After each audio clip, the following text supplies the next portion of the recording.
Então, eu vou falar sobre o que eu falei na segunda-feira sobre as rainhas africanas. Qual a importância de falar sobre elas?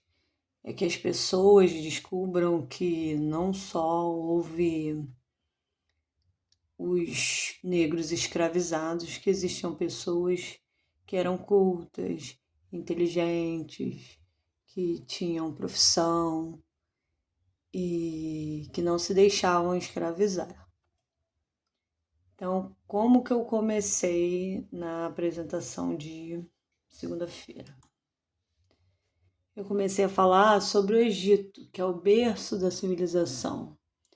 Então, como ele era o berço da civilização, as pessoas eram mais evoluídas. Até hoje, os fósseis que foram encontrados no Egito, em relação aos da Europa, eles eram muito mais evoluídos que os fósseis da Europa. O Homo sapiens foi encontrado na África e na Europa só foi encontrado outros tipos de humanidade mais primitivas, que andavam de quatro e que não falavam, não tinham o poder da comunicação. E a África, ela tinha técnicas de engenharia, de arquitetura, de agricultura. A cultura dela era vasta, as maiores bibliotecas que existiam era na África e na Grécia.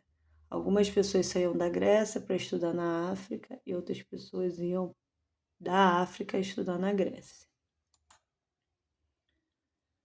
Como vocês podem reparar, o Egito está localizado em um local muito conflituoso. Tem a Líbia, tem o Mar Mediterrâneo, tem Israel, a Jordânia, a Arábia Saudita, o Mar Vermelho, deserto, Sudão. Então é um lugar que até hoje é conflituoso.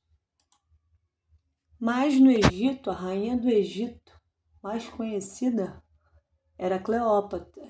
E, diferentemente do que as pessoas pensam, ela era uma pessoa inteligentíssima, falava 8 idiomas e aqui está dizendo que ela soube usar sua sedução para garantir uma posição favorável ao Egito.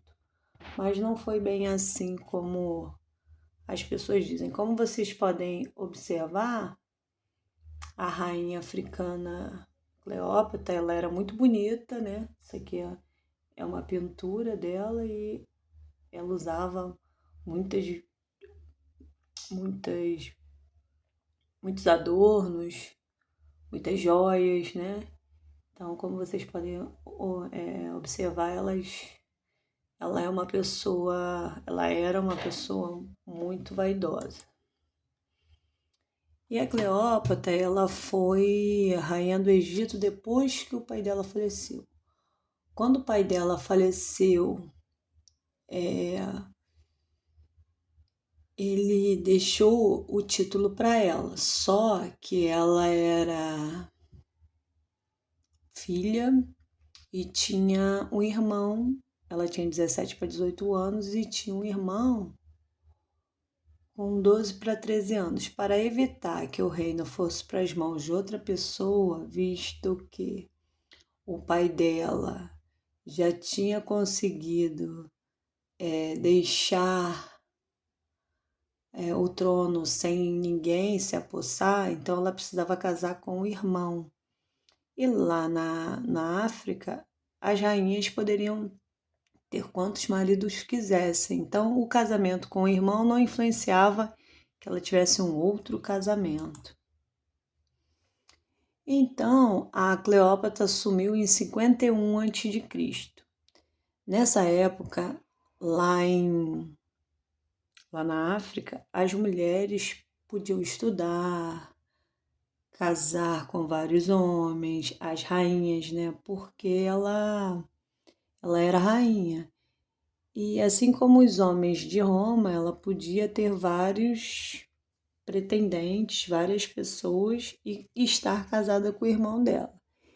E aí, quando o irmão dela assumiu o poder junto com ela, ele tinha um tutor. E esse tutor influenciou muito nos julgamentos dela enquanto rainha e começou a interferir. E aí o que ele fez?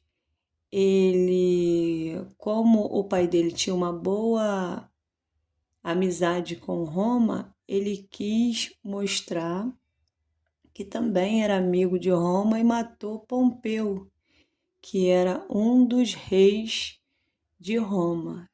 E Júlio César, ao invés de ficar feliz com isso, porque ele já estava travando uma disputa com a Cleópatra em relação à África, né, ao Egito, ele ficou com raiva porque não era motivo de matar o Pompeu. E o que aconteceu? O Júlio César tentou fazer com que Cleópatra e Ptolomeu, o irmão dela, governassem juntamente o Egito, e isso não foi aceito pelo irmão dela. E aí ela teve que fugir, né? E o Júlio César começou a atacar o irmão dela. E aí, após a morte do irmão dela, a Cleópatra era rainha sozinha, né? E passou a ser amante do Júlio César, porque ela era rainha no Egito, mas o Júlio César em Roma era casado, e em Roma a mulher não podia sentar-se à mesa, ela só poderia servir ao homem, não podia estudar. E isso causou um estresse muito grande em Roma, porque no Egito, como eu já falei, a rainha poderia ter quantos maridos tivesse, porque ela era a rainha.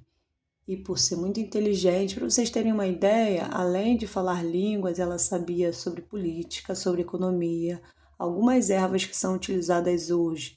Ela fez pesquisa científica para poder as pessoas utilizarem, né? Só que foram queimadas assim que o Júlio César invadiu o Egito por conta do irmão dela. E aí eles tiveram um filho, mas os outros reis de Roma, que eram Brutus e Cássius, não concordavam com esse relacionamento do Júlio César e resolveram matá-lo. Nisso que ele foi morto, a Cleópatra achou que seria a rainha de Roma e do Egito, por conta de ter um filho dele. Só que ele não reconheceu esse filho em Roma, então a Cleópatra voltou fugida para o Egito e ficou lá um tempo. E aí no lugar dele entrou Marco Antônio, Otávio e Lepto. E eles começaram uma perseguição contra Cássio e Brutus. Até existe aquela frase, até tu, Brutus, porque Brutus era rei junto com Júlio César e matou o Júlio César por conta da Cleópatra. Mas por quê? Porque eles não admitiam que uma mulher tivesse o mesmo poder, fosse tão inteligente ou superior a eles. E aí passou-se essa ideia de que a Cleópatra seduzia os homens, mas na verdade era porque ela era tão inteligente quanto a eles. E até hoje a gente vê isso. Algumas mulheres são muito inteligentes, muito competentes, e os homens que sentem inveja delas desdenham delas e dizem que elas estavam seduzindo o patrão ou superior a elas. Então, o Marco Antônio resolveu encontrar-se com a Cleópatra porque ele queria manter a amizade com a África. E aí ele foi até ela e marcou uma reunião. Quando ele chegou lá, ele também se apaixonou pela Cleópatra e viveu ainda 10 anos com ela, teve 3 filhos e registrou todos os 3 diferentemente do Júlio César. Mas por causa desse relacionamento com a Cleópatra, o Marco Antônio e o Otávio começaram a ter problemas, porque o Otávio tinha uma irmã que era casada com o Marco Antônio. E aí, além de ter um relacionamento com a Cleópatra, ele resolveu casar com a Cleópatra. E aí, o Otávio resolveu invadir o Egito e falou para o Marco Antônio que a Cleópatra tinha cometido suicídio. Então, o Marco Antônio, que era apaixonado pela Cleópatra, se suicidou. E como é que se diz? A Cleópatra ficou sabendo, não cometeu suicídio, mas quando ela foi presa, ela cometeu suicídio para não ficar presa. Depois disso, a gente falou sobre a rainha Ginga, que foi uma guerreira, assim como Cleópatra rainha, que poderia também ter vários relacionamentos. E aí ela foi dado o reino de Dongo. Só que, da mesma forma que Cleópatra, o irmão é que assumiu o poder, só que o irmão não tinha capacidade nenhuma. Acabou que ele entrou em depressão e pediu para Ginga ajudá-lo, porque os portugueses começaram a invadir a África para trazer os escravos para cá. Só que lá na África, os escravos não eram tratados da mesma forma que aqui no Brasil e que em Roma. Vamos pensar em Jesus Cristo, a forma como ele morreu. Ele foi espancado, ele teve que carregar uma cruz, deram vinagre para ele. Então, todo esse requinte de crueldade é típico dos romanos e que posteriormente os portugueses utilizaram o mesmo requinte de crueldade, com a desculpa de que as pessoas estavam sendo tratadas daquela forma porque não eram cristãos. Então, a Ginga começou a perceber que os portugueses estavam invadindo demais o Dongo. E aí ela se uniu a um outro reino chamado Matamba para poder criar um exército, treinar os soldados, porque ela era guerreira também. Ela não era só uma rainha que ficava sentada no trono, ela era uma guerreira.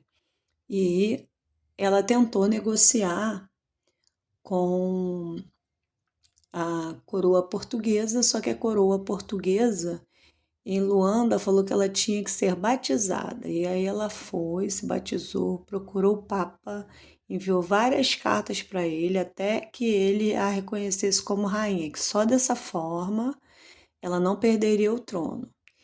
E aí ela viveu um tempinho em paz, né? Só na diplomacia. Só que um novo vice-rei resolveu começar a interferir novamente no reino da Ginga. Aí o que ela fez? Ela começou a bloquear todas as rotas de comércio dos portugueses para que eles não pegassem mais escravos. Aí novamente ela conseguiu mais uma vez um acordo com os portugueses e até a morte dela em 1663, ninguém mais invadiu o Dongo nem Matamba. E por conta disso, todas as táticas, as lutas e a resistência que ela teve lá na África, as pessoas que foram pegas depois que ela morreu, porque depois que ela morreu, a África foi invadida pelos portugueses. E aí todas as táticas ela conseguiu passar para os soldados dela e os soldados dela conseguiram, no Brasil, fugir e formar o Quilombo dos Palmares. Nessa mesma época, aqui no Brasil, existiu a Dandara dos Palmares, que era a esposa do Zumbi dos Palmares e que levava as pessoas para Palmares e se utilizava das mesmas táticas e da diplomacia da ginga lá na África. Era mais ou menos na mesma época. Então, sempre que algum negro vinha para cá para o Brasil e que era do reino da ginga, ele conseguia fazer com que as pessoas fugissem para os Palmares e eles criaram como se fosse um reino lá em Palmares, da mesma forma que as pessoas viviam na África, todo organizado, com técnica de engenharia, de agricultura, onde a Dandara e o Zumbi viviam como se fossem reis, mas da mesma forma que a ginga. Eles lutavam, a Dandara era mestre em capoeira, e eles ficaram um bom tempo resistindo e na luta contra os portugueses. Inclusive, a luta deles passou a ser uma luta armada. A ginga começou a armar os soldados dela, enquanto os portugueses já tinham armas. E a Dandara já também começou a se armar. E aí, o que aconteceu? Nesse lugar viviam negros, indígenas e pessoas que também fugiam por algum motivo para o quilombo. Não eram pessoas pertencentes ao reino, eram brancos, mas que provavelmente imigrantes que não tinham a mesma sorte dos portugueses. Então, alguém denunciou Palmares. E aí a ginga foi perseguida e, para não ser escrava, ela se jogou do penhasco. E o Zumbi dos Palmares foi morto. E o que eu queria deixar aqui? Que os negros não vieram para cá de maneira pacífica. Eles vieram obrigados. Os portugueses chegavam nos reinos da África e levavam as pessoas sequestradas. As mulheres eram estupradas. E em todas essas situações, a mulher sempre foi vista como alguém menor que o homem. Então, a mulher branca sempre foi vista como menos que o homem e a mulher negra menos ainda. Tanto é que em 1995, o Zumbi dos Palmares foi declarado o rei dos Palmares e uma pessoa que lutou contra a escravidão no Brasil. A Dandara, só em 2019 que foi declarada como uma pessoa que existiu. Tanto a Dandara, quanto a ginga, quanto a Cleópatra, sempre foram vistas como pessoas lendárias, se misturava com mito, ninguém sabia se era lenda ou se era mito. Justamente para tirar essa capacidade de uma mulher de organizar, de dialogar e de guerrear caso fosse necessário. Então, eu gostaria de deixar para os alunos que os escravos que vieram para o Brasil, eles vieram forçados, eram pessoas mais inteligentes que os portugueses que estavam aqui, que vieram 5 milhões de escravos para cá. Hoje nós temos uma média de 200 milhões de pessoas, mas em 1975, na Copa de 70, tinha, eu acho que 40 milhões.